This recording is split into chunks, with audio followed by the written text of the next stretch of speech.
Nous nous trouvons maintenant dans un véritable joyau baroque de Salzbourg, les jardins Mirabel. Lorsque nous atteignons la fontaine Pégase, nous pouvons voir, en nous retournant, la dernière façade extérieure baroque du palais Mirabel qui subsiste encore. Ceci nous donne une idée de l'aspect du Mirabel à son apogée. Ce fut une source d'inspiration non seulement pour Wolf Dietrich von Reitenow, mais aussi pour Julie Andrews et son équipe cinématographique qui en 1965 rendirent le palais Mirabel extrêmement célèbre. Le film La Mélodie du Bonheur est connu dans le monde entier. Quel étonnant modèle de réussite représente cette jeune novice, Maria, qui en 1938 vivait au couvent Nantal et qui fut censée s'occuper des 7 enfants de baron von Trapp.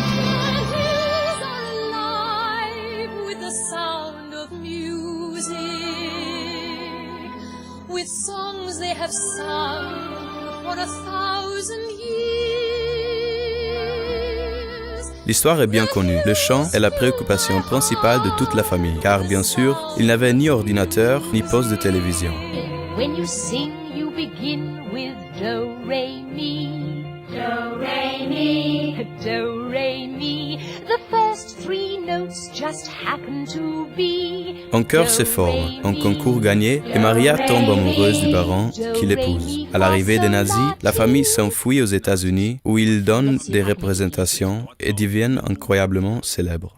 Le film n'était pas vraiment le récit fidèle de la vie de Maria Augusta von Trapp, mais c'était une histoire passionnante qui se vendit bien et même très bien. La comédie musicale fut représentée 1500 fois à Broadway à New York et 2400 fois dans le West End de Londres. La comédie musicale est d'ailleurs en ce moment à l'affiche à Salzbourg. Le film a également eu un impact considérable dans le monde entier. À ce jour, la distribution internationale, comprenant le célèbre artiste Julie Andrews et Christopher Plummer, a touché 1,2 milliard de gens dans tout le monde.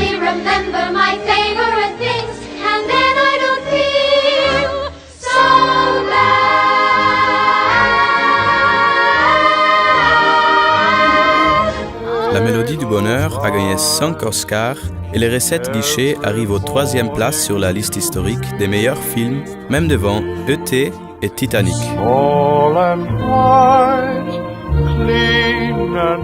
Chaque année, ces sites historiques attirent des milliers de touristes qui viennent dans le but de découvrir et de se faire photographier.